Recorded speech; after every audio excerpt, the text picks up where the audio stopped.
I've got some pretty unusual connections going on this morning, and as I reveal a little bit more about myself, and sort of peel the clothes off of who I am, and in front, out on the street corner, it gets a little easier, but sometimes it just gets deeper and deeper. You give your hand to me, and then you say hello. You don't really know me. And I can hardly speak. Good morning.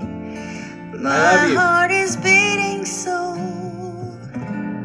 Oh, anyone can tell.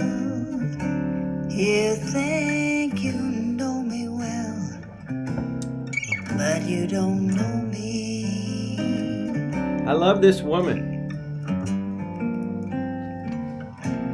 Oh, you don't know the one that dreams of you at night and longs to kiss your lips and longs to hold you tight.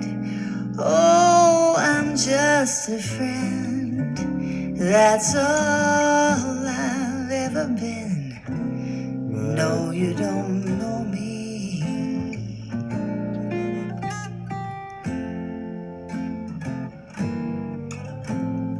I never knew the art of making love, though my heart's filled with love for you. Afraid and shy, I let my chance go by. The chance that you might love me too. You give your hand to me, and then you say goodbye, and then you walk away beside that lucky guy. Oh, you'll never know the one who loves you so. No, you don't know me. Ooh, man, I love that woman. I'm going to find out who that is. This guy gave me this music years ago, and it's some of the most beautiful, beautiful music. They sing a bunch of existing songs, I guess, but they sing them so well. And the guitar player, his name is Bolin, Anyway, I'm going to find out. I love that woman. God, her voice is so beautiful. And anyway, Stevie the Guide here on the banks of the Guadalupe River in Kerrville, Texas. It's 5 a.m. I'm doing my intuitive exercise, pouring out my heart and soul in hopes that I'll, in some way, some small way, in my own reckless, random form, will raise the vibration just a little bit more. Raise my own vibration, learn a little bit more of how to be myself in my own authentic way, and hopefully give permission for others to do the same. And I think what drives me is this notion that somehow if I can raise my own vibration and balance the left and right brain, not be caught in the chronic thought pattern, the default mode of thinking that's got us into this crazy place in the world, and release that right brain intuitive, that strong feminine energy, and bring a peace and harmony it'll raise the collective vibration and bring about that what I believe is the second coming of Christ, or second coming of Christ consciousness. That's going to save us all. And so with that, I have some bizarre thoughts and these just come to me, folks. These connections that I make, oftentimes I wake up about 3 a.m. I sit around and think, pray, meditate, and something comes to me and I start to make a few notes, and that's about the only preparation I do for this. Now, as I go along, part of the problem with that is that I'll start to tell stories that I've already told from the experiences that I've had in my life of traveling all around the planet and the exposure to different people and cultures and situations. But if I'm telling the same story, I'm probably putting a different kind of spin or weave on it. So hopefully you'll forgive me if I've said some of this before. But I began to think about my life hunting. And I have historically been a hunter from the time I was a small boy. Before I could even shoot, I was following my dad around, chasing after birds that he had shot. My dad was a bird hunter, and we had a group of bird hunters that every year we were gone every weekend during the hunting season, and we ran around down in the Rio Grande Valley of South Texas and all points sort of south and west of San Antonio, little towns like Three Rivers and Goliad and Tilden and down by the border there at Eagle Pass and Harlingen, McAllen, all those places, and we had amazing fun and hunting. Hunting is not just about killing, and a lot of people think it is. There is such a tremendous relief in being out in the field and matching wits with animals, and some of the feelings that I came up with. The working with the dogs is a whole art unto itself. And my dad was never into keeping and training dogs, but I got to work around a lot of them. And I got to work around Labradors when I was hunting in Port Aransas with my friend Grant, who was an expert at hunting and fishing on the Gulf Coast. And just things, sensory things like being out in the morning when the sun is coming up, to arrive into the day before the sun rises and when it's pitch dark outside, and the feeling of that light beginning to creep up over the horizon, and how the temperature, most people, if they've never been outside at this time of the morning, they don't know that the temperature right before sunrise, the temperature actually drops to its lowest point, and it's a weird shift, and like the cold is resisting the day. It knows the warmth is coming, and it gets just a little bit colder right before the dawn. And I've been out in that so many times, and then it breaks and all becomes warm and light, and the chill of the dawn, I call it, and the smell of gunpowder and the dogs. And there's something magical to me when it's freezing cold outside, to be riding on the deck of an airboat or a bay boat with the wind in your face, and you get a little spray, and your body's warm with the clothes you're wearing, but there's this freezing chill on your face that turns your whole face numb. And it's the same kind of feeling when you go skiing in the mountains, but it's different when you're on the water and you're going somewhere in the early morning hours. And there's a feeling when you're matching wits with these animals, especially birds. You're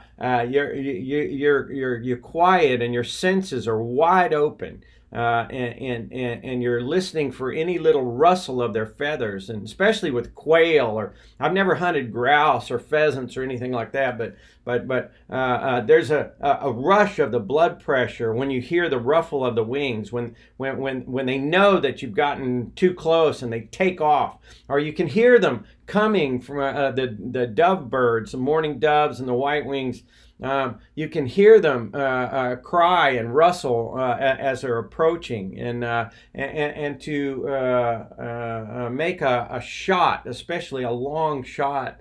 There's just something magical to all that, and again, I know that the non-hunters out there don't care for the killing, and that's really where I got to. I was raised from the time I was a boy, like I said, on hunting, and my dad, as a boy, like all boys, they crave the attention of their dad. And my dad, he was hard to get his attention sometimes, and you wanted that praise one way or another. You'd have taken that over all else. You could live out in the cold in the backyard and eat dog food if you could just get that praise, you know. And one of the ways that I could get my dad's praise was by being a good hunter. And so I became very, very good at hunting. And I had friends who had ranches and, you know, bay houses and other places in the hill country and in South Texas where I could go. And the nature of my job in oil and gas exploration, where I was out hunting, my career for 10 years was out hunting oil and gas exploration, oil and gas all over the planet, in airboats and helicopters and, you know, all manner of different gear with all different kinds of people. My whole life for a long time was a certain type of hunting. But when I was not working in the oil field, in the field, out in the weather, or on ships out in the ocean, which is another whole sensory thing, being in the ocean. And it's one of the tragedies of the world, in my opinion, that more people don't get to know the ocean.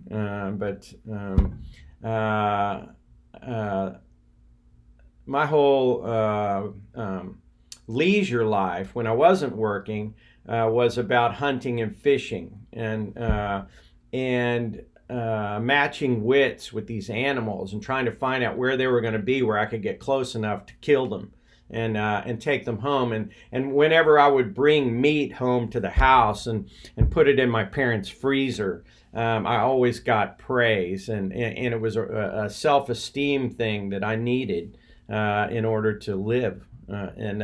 And I got a tremendous amount of satisfaction about doing that. And I was always a person who woke up early in the morning. It was never a problem for me to roll out of bed at 4 or 5 and go out in the field, put on my clothes, and go somewhere. That's never been a problem for me to this day. In fact, when I'm if I want to drive somewhere from Kerrville, if I want to go to Houston, or especially if I'm in a city and I want to move around, the best time of the day to drive is about 3 in the morning to me.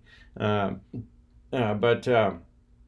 I had something happen when I was hunting one time. I was in 1989. I had the very good fortune of being invited on an African hunting safari, and I had been, besides being a bird hunter and fisherman, later in my 20s, I was introduced to ranches, and that was deer hunting and hogs and other wildlife. It was rifle hunting.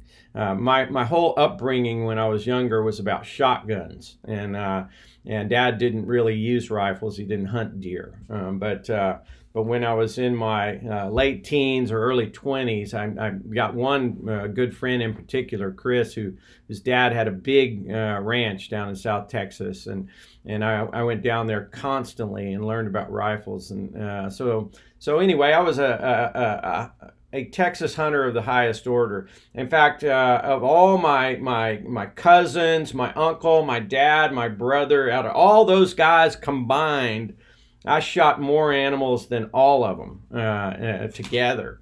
I hunted more in my life than most people I know. And I've killed more animals than I can count. Part of the reason I'm deaf in one ear is because I fired a shotgun so many times. The doctor said it's very common that people who have much less hearing in one ear than the other were bird hunters. And in fact, he knew I was a bird hunter before I even told him, because he knew he could see the difference in my hearing on either side. Anyway, in 1989, I was invited on an African hunting safari, and it was, to me, a hunter from Texas, it was the living end. I mean, I was Robert Redford in the movie Out of Africa. I was Teddy Roosevelt on safari. I mean, this was as good as it gets in the hunting world. and I was absolutely thrilled to be invited on this trip, and I geared up to the nines. Part of the fun of hunting is just the gear that you get, the clothes, the boots, the tools, the knives, the guns, the ammo, the cases, all the leather cases and gear and straps and, compasses and, glasses and hats. And I mean, it was just as cool as it gets. And for almost a month, we were out in the Tanzanian bush. We flew to Arusha, Tanzania, and you could see Mount Kilimanjaro from there. And then we took this bush plane out to southern Tanzania to a place called the Ruaha National Wildlife Reserve. And I was on the Njombe River in southern central Tanzania. And it was right across the river from a wildlife refuge, but we were in a hunting reserve that was reserved for a company called Tanzania Hunting Safaris Limited.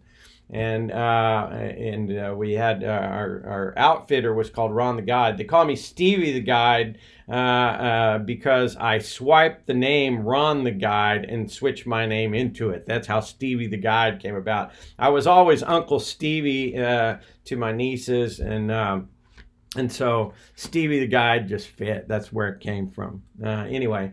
I was thrilled. We had a white hunter and 30 Bwana boys at our disposal who cooked and cleaned, and you could drop your underwear on the tent floor and it would be cleaned and pressed by the time you got back from hunting that evening.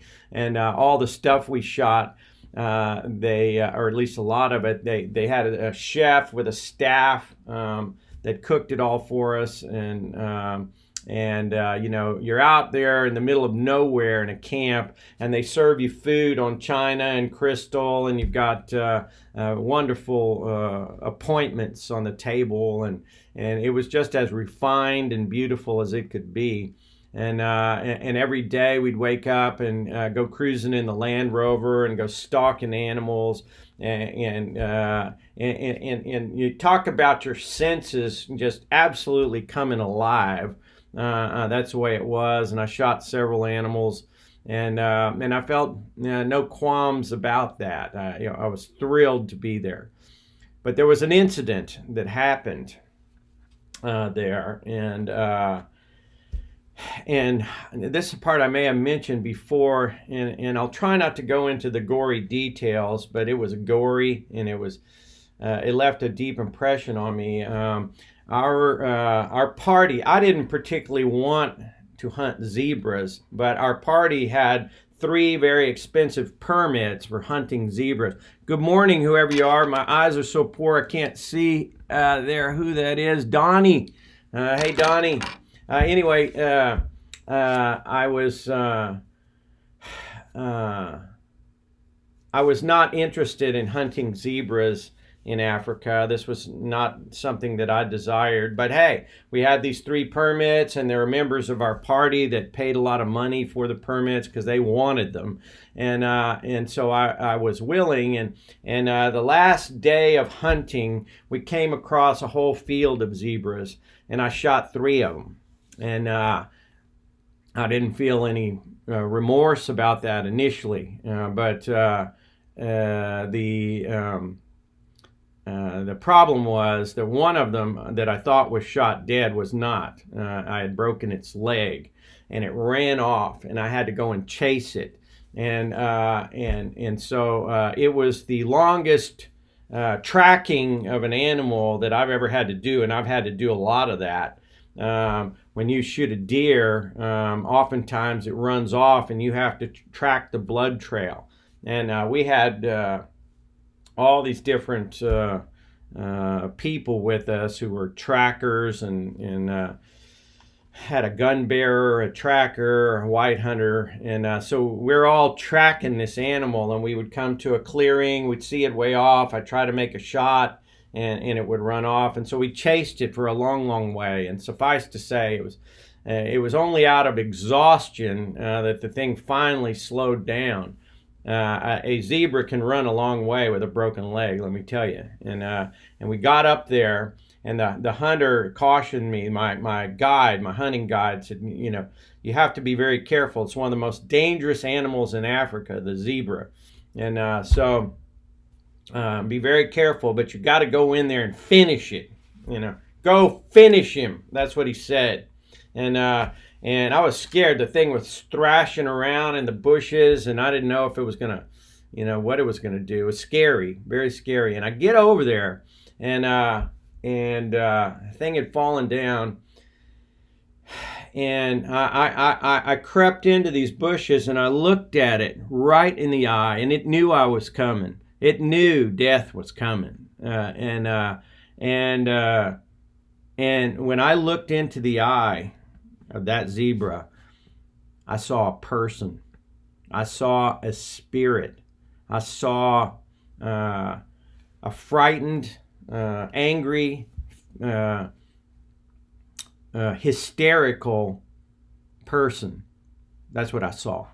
I looked right into, I was up close and personal with this animal that I had wounded, a beautiful, majestic animal, and I had just messed it all up, and it was in pain, and I had to go in there and shoot it and kill it, and I did, and when I did, I watched the life drain out of its eyes, and it was gone, and it left me emotionally devastated, and I was so filled with remorse.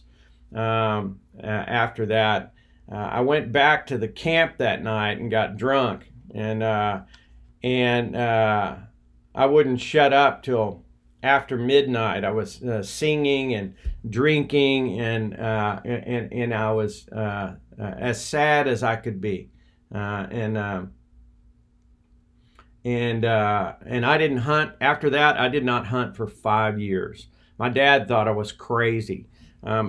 We had a hunting camp down there in south of San Antonio, in a place called Carn City, and I would show up to the hunting camp every time, but I wouldn't even have my gun with me. I wouldn't have my hunting gear, and all the guys there, you know, they thought I was nuts. They were like, "You came hunting, but you didn't bring your gun? What's up with that, Stevie? You know, Top Gun Stevie." I don't feel like it. I'll chase birds for you, and I'll cook and clean at the camp, you know, and you know, I'll help you, you know, clean your game when you bring it in, and we'll barbecue, but I ain't killing anything. And I didn't kill anything for 5 years, and Dad thought I had totally lost it, and maybe I had, but it was that look in the eye, the killing, that hurt me. And later in life, I did go back to hunting for my family. I got married and lived in Kerrville, Texas, and the family needed food, and it was economical. I had lots of access, and I knew how to hunt, and so I did. But there was no real joy in it anymore. The thrill of the hunt had gone.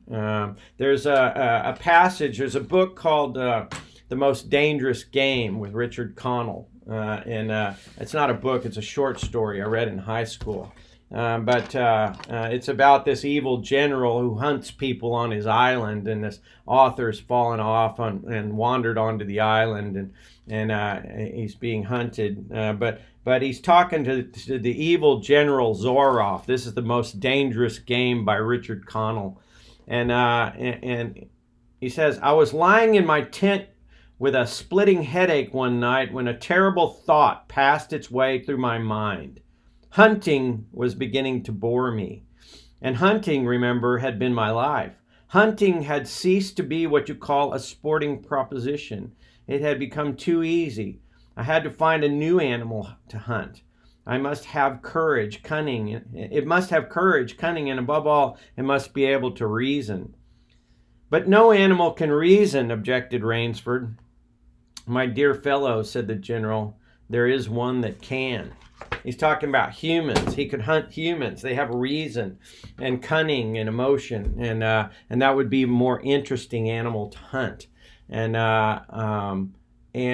I think I basically quit hunting. Really, I quit the thrill of hunting in Africa in 1989 with that zebra. The thrill of chasing after animals and killing them for sport. And I had always been about food. I was never a trophy hunter. I've killed many things that I could have mounted and put on the wall, but I don't. It's not my interest. I was always about the food and the quality of a pure, clean food.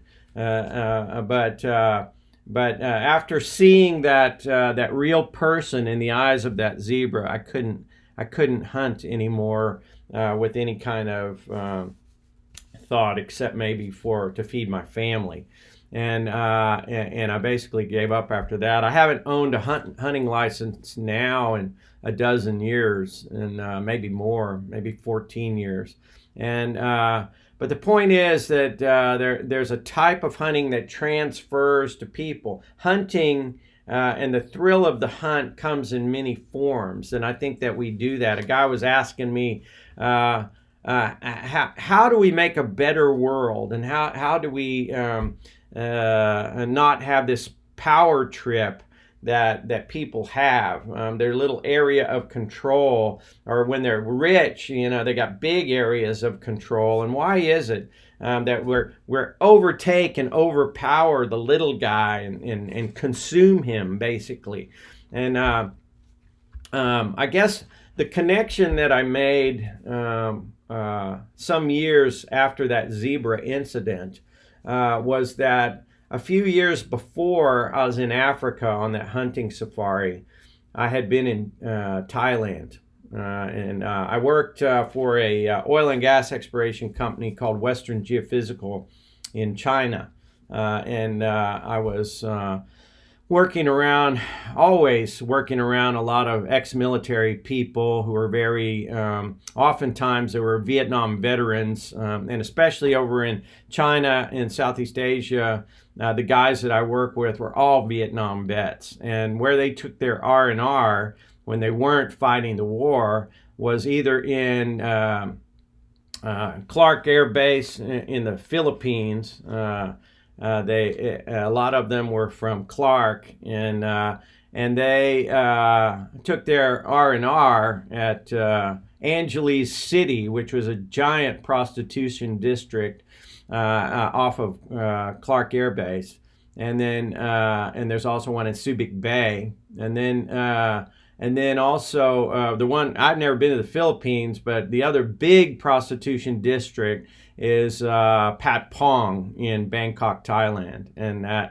that is where we went. That is where my handlers took me on my first time out to, after we worked for a couple of months in China with Western Geophysical, they said, come on, we'll show you the ropes in Thailand. I had been to Thailand. I was familiar with Thailand, but not like this. And they took me we stayed at a place called the Swiss Guest House, which was just off of the Pat Pong district. And we went wandering through this labyrinthine area full of whorehouses everywhere. And I mean streets in Pat Pong. There's two primary streets that just go on and on and on. And it's a red light district of the highest order, and it has been there forever. And I think, well, at least it especially built up both Angelic City and Pat Pong, these red light districts. They were especially built up during the Vietnam War, when you had lots and lots of American military guys with military money. And so it was frightening to me, actually. And you would go into these places and you would see some of the most degrading things I've ever seen in my life that human beings would force each other to do. And I found it, and some of the guys I was with in these districts were, going up and buying whores and going upstairs with them and stuff like that.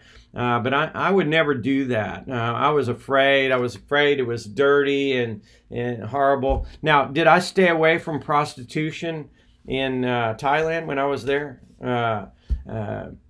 did I pick up girls in Thailand that were prostitutes? I won't say if I did, and I won't say if I didn't, but what I will say is that a 24-year-old American guy who doesn't pick up a girl in Thailand doesn't want one bad enough.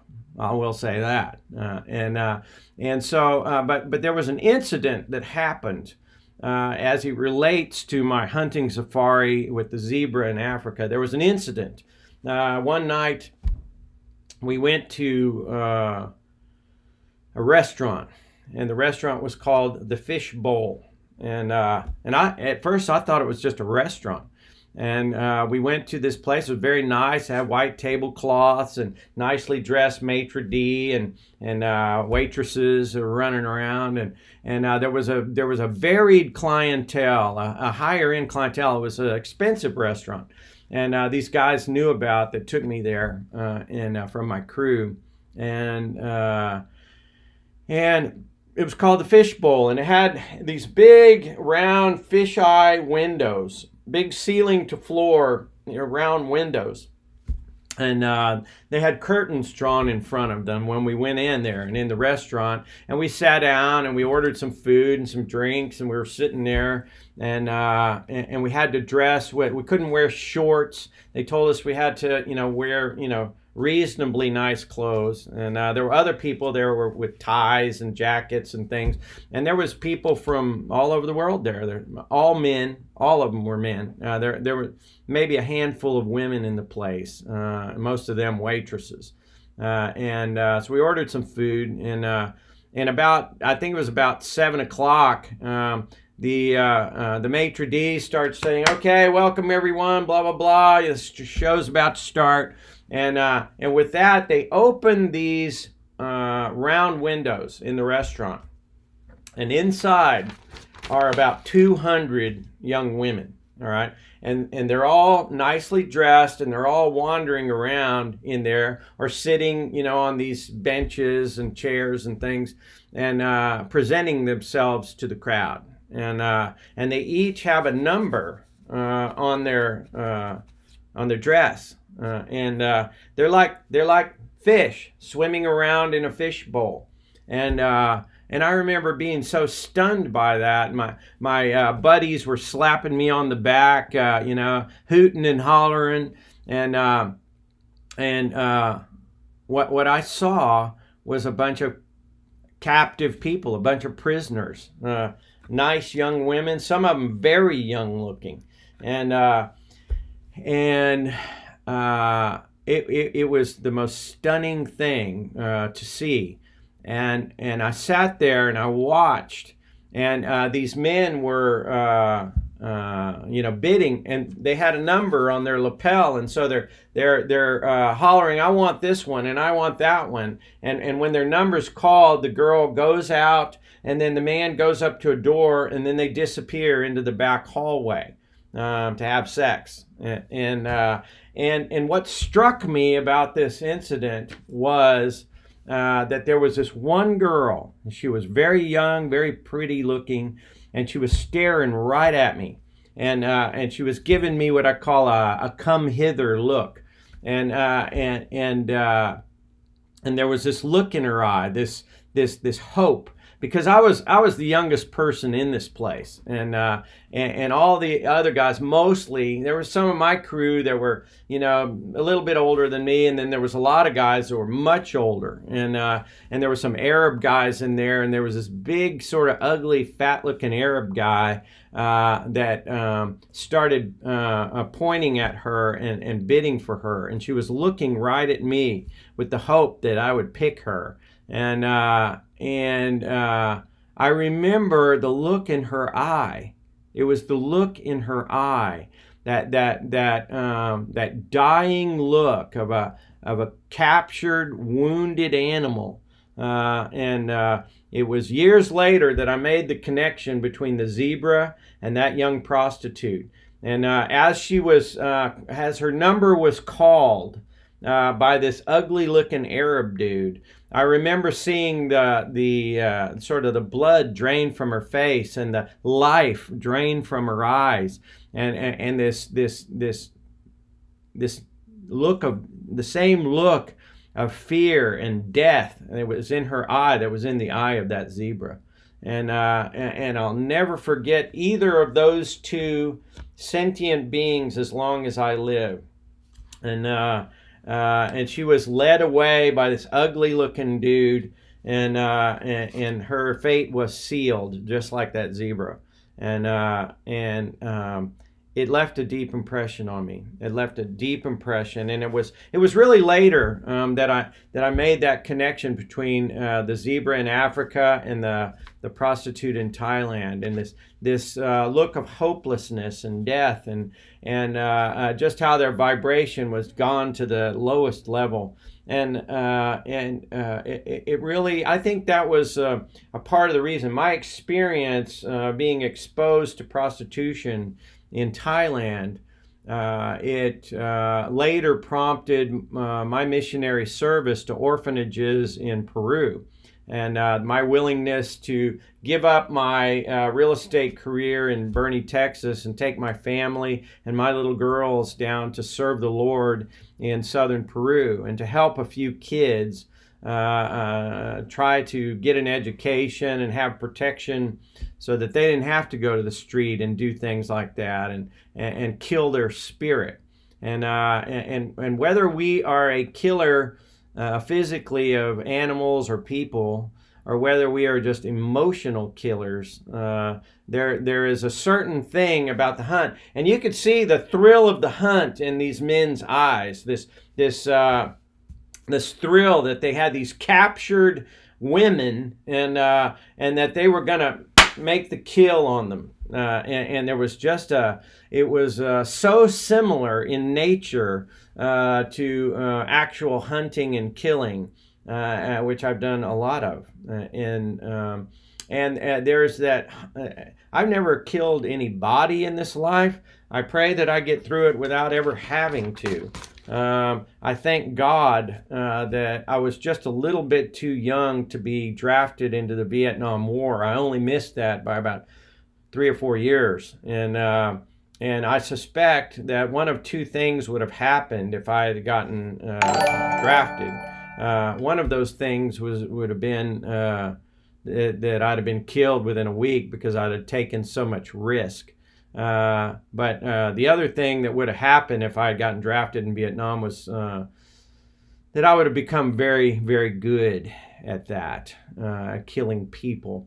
And it's my belief through my own personal experience with what I call reincarnation, my memory of past life, and do with that what you will. I have genuine, authentic memory of having lived before. I've been under quantum hypnosis healing therapy.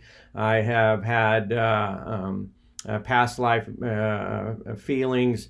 Normally, when I was running around Lake Austin one day, and this sense of that I had been in the military and I had killed under orders, maybe multiple times in multiple lives, and that killing has been a part of my history, and so that I believe that accounts for why I was so good at hunting from a very young age when I landed here on this planet. And part of my hello everybody, I don't mean to ignore you. I see there, I don't have my glasses on, but I see several people have joined. I appreciate you being here.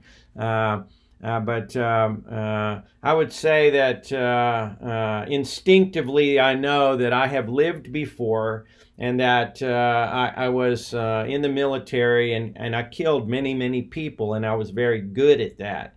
And that transferred to my hunting skills in this life. And even though I have stopped hunting, there's another type of hunting that relates to what that passage of The Most Dangerous Game talks about. In The Most Dangerous Game, the evil general has become bored with hunting physically, hunting animals. So he turns to people, and he lures people onto his island so he can match wits with them and kill them. And that's why he's hunting Sanger Rainsford, the hero of the show, And so I would say that in my real estate practice and in my social relationships, in my picking up women when I was younger, there was a certain element of the hunting, the thrill of the hunt and the thrill of the kill. Right? You search for women, you find them, you lure them, you decoy them into your sphere, and then you make the kill, and then you eat them. All right, and then you go on to the next one. And when I was younger and less responsible with people's feelings, I used to do it. What I remember in that movie One Flew Over the Cuckoo's Nest with Jack Nicholson's telling that young guy, man, you're just a young boy. You ought to be running around in a convertible, bird dogging chicks and banging beaver, and being young like that is there's that mentality that I'm going to get them, and I don't really care how they feel about it. Once I've decoyed them in and had my fill, then I can dump them and move on to the next without the responsibility. And so I guess what I mean to say is that in one of the things that I try to overcome, and the point of all this, really, this whole Uncle Remus tale about zebras and hookers, is that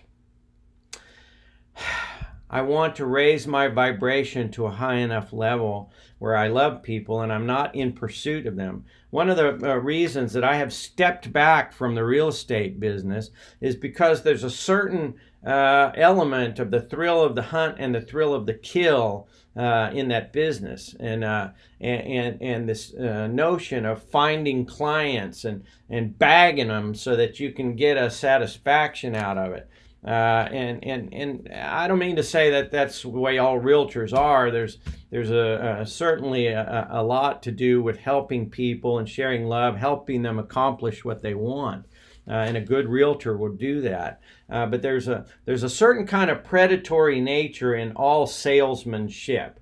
I'm going to establish rapport with you. I'm going to mirror you. I'm going to get you to be my friend so I can make the kill. And in the Buddhist culture, and I lived in a Buddhist monastery for a while, I learned about Buddhism in Thailand, and I learned about the gentle nature of Buddhist monks and the compassion and kindness that they have in Thailand. So I learned a lot of things in Thailand. I spent a lot of time there, and I worked in Southeast Asia, and I worked in China in 1985 and 86, and so I was over there for quite a long time, and I spent most of my R&R in Thailand, in little islands in Phuket and over on the other side in Koh Samui, and I learned a lot there.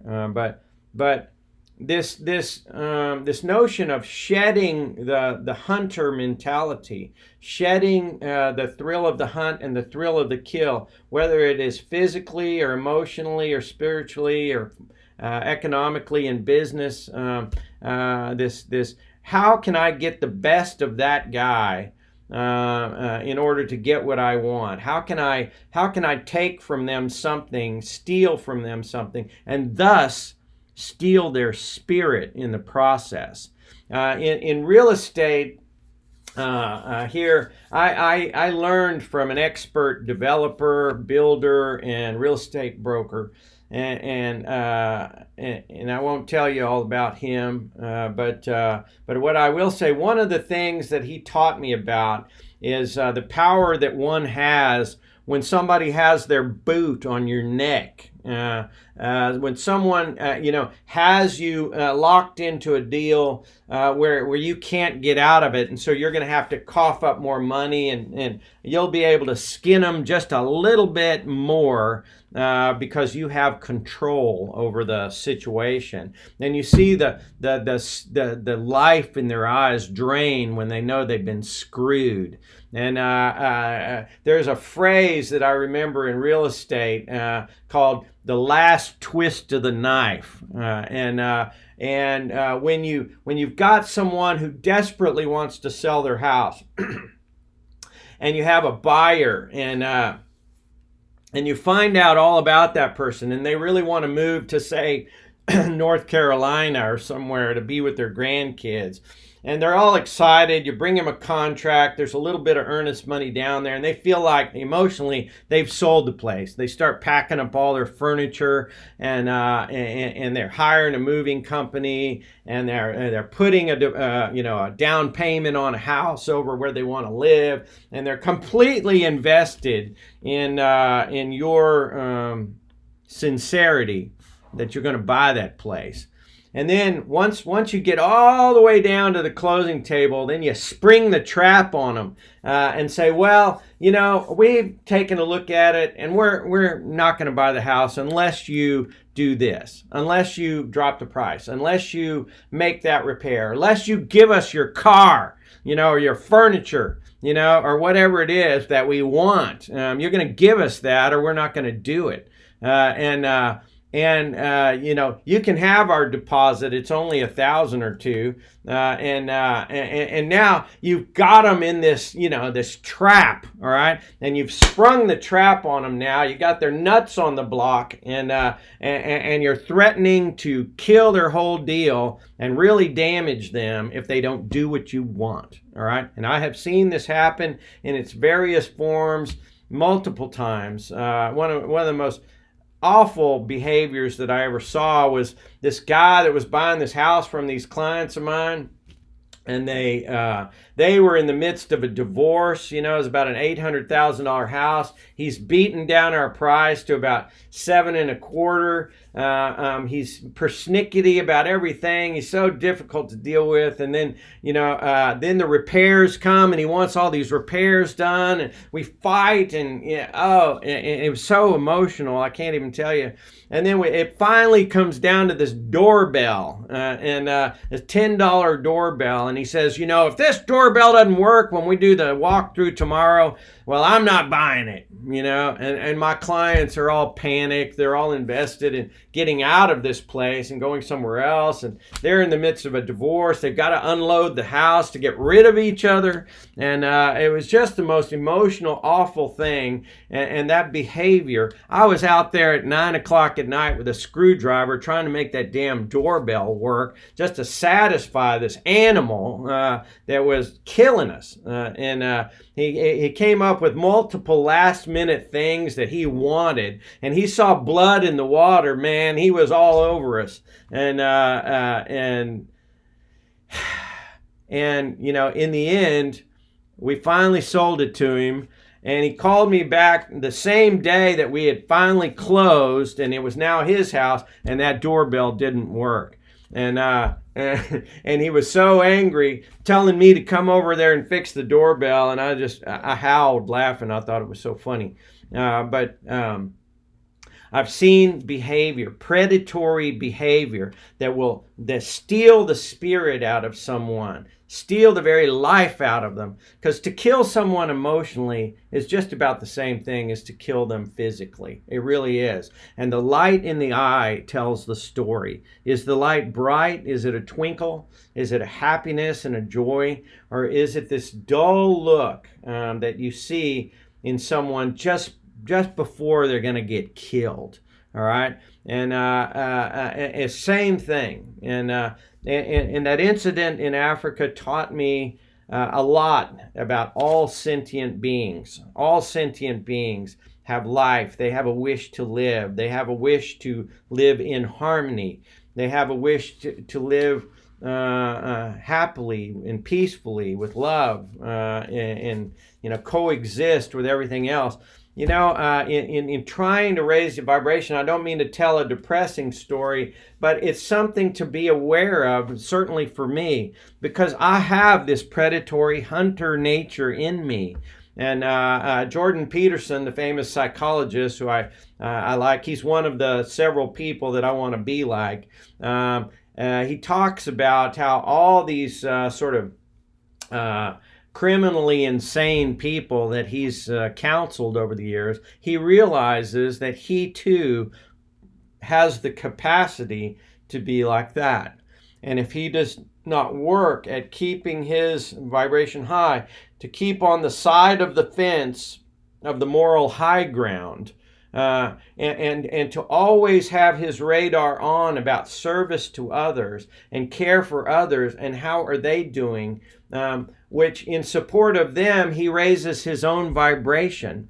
He is capable of falling into the lower elements, heinous though they may be, that we are all, according to Jordan Peterson, we're all capable of falling into those lower elements and gaining satisfaction at the expense of someone else. And it is something that I have to be constantly vigilant about in order to keep my vibration high, because I may get short-term gain out of it, and there is a short-term thrill of the kill, and I'm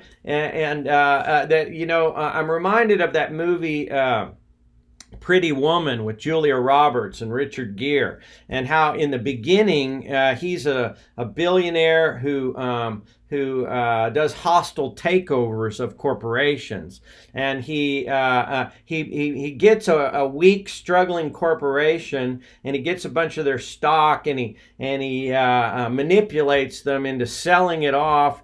And then he'll chop it up and sell it to the highest bidder, and he's a predator. He's a corporate predator of the highest order, Richard Gere in Pretty Woman, and then he meets Julia Roberts, and she teaches him about love and kindness and what's good and what's not, and there's a beauty and a majesty about her, even though she's a lowly prostitute, and she changes his life. And he changes hers. And so at the end of the movie, where he's supposed to go into this meeting and cut the throat of some big corporation owner, instead he makes the guy his ally, and they decide to build big ships together. And his lawyer's all pissed off because they're about to make $1 billion, but instead he goes into partnership and does something good. He helps the guy and decides to do something creative instead of something predatory. He decides to do something that's a win-win situation instead of just win for me and lose for you. And I love that movie. It's part of the reason it's a classic, is how we can change our vibration and how we can get better in life, and how we can begin to see all things, all sentient beings, as valuable. And you go into the whole vegetarian thing and that we shouldn't kill things and so forth. I don't know. I mean, as I get older, I become a lot more vegetarian, and but you put a good ribeye in front of me, boys, or some grilled duck or shrimp or something, I mean, hey, I'm a carnivore when it comes right down to it, but there's a part of me that doesn't have to be the killer anymore. I don't need to do that in order to get my self-esteem, and Daddy's no longer alive. I don't need to impress him anymore, and it's really about who am I and how do I feel about this, and to calibrate my compass in a way that seeks. And I can still be a hunter, you see. I just hunt different things. And part of what I hunt for these days is to raise the vibration of the people around me in hopes that it'll raise the collective. And how do I do that? What do I hunt for these days? Well, I hunt for people whose vibration seems a little low. And I, if I feel that the timing is right, I go up to him and I say, "Hey, have I told you that I loved you today?" And or I try to encourage them in some way. Tell them they look pretty. Tell them they're going to do great. Help them realize that the world is really good, and there's good things on the way. Do whatever I can. Really what I hunt for, ladies and gentlemen, moms and dads, boys and girls, what I hunt for, what Stevie the Hunter wants to find, is ways to inspire and encourage other people because I love them. And I get a tremendous satisfaction selfishly out of doing that.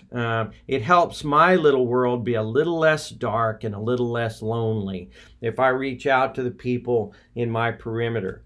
It helps me feel better. It helps me be encouraged. And that's what I hunt for. I hunt for opportunity to make the world better. And am I always successful at that? No, I'm not. And do I sometimes get depressed and withdraw and say, to hell with it. I don't want to talk to anybody. I don't like people. I think the world's dark and evil. Yeah, that happens to me sometimes. But what do I do about it? I'm here with you right now trying to do something, anything that genuinely comes to my heart and mind to try to make things better in the world, to raise the vibration any way I know how. And if I look ridiculous or if I get it wrong, hey, that's okay. I'm an artist painting a picture in hopes, painting a picture that I like. That's number one, that intuitively comes to me. A sharing of my authentic human being self fearlessly so that it'll help my self-esteem. It'll help lower my fear about the world. It'll help bring out whatever it is that the Lord gifted me with.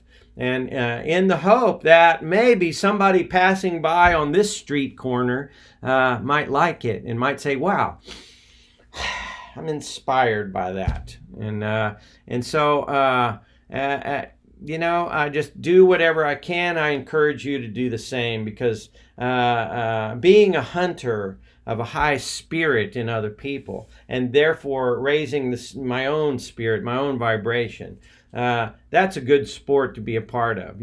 I am a hunter of men, just like the evil General Zoroff. I don't want to kill them. I want to find the ones the plants that need a little watering, and water them. And at the same time, it brings me food to raise my vibration, to get me a little higher, a little better, to peel off some of those dark layers of myself and let the sun shine through my spirit to come out and to shine all around and not be afraid of what tribe may be offended by that, whether it be political or religious or social or whatever. I don't care. I'm a free agent here, all right? And they say, speak your truth boldly and then see who hangs around. And therein you will find your own tribe.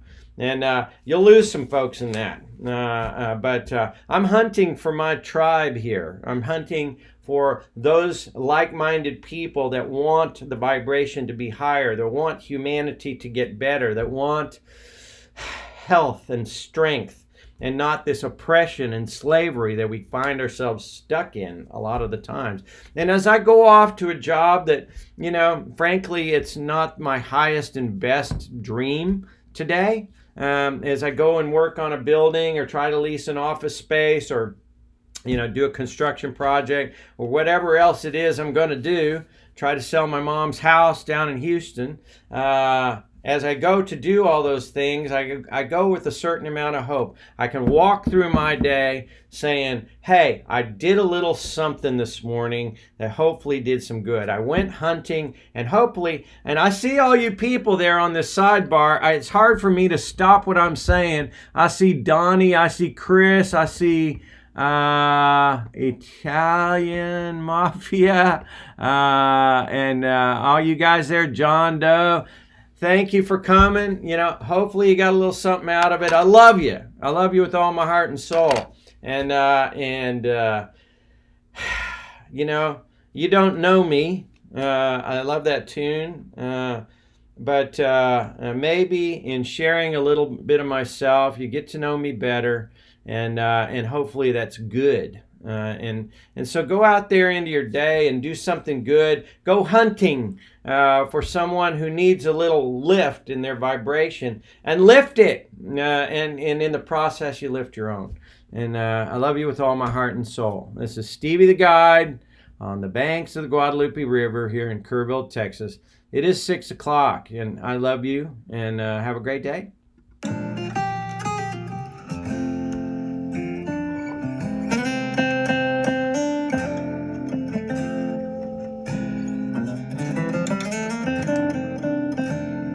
don't kill anyone.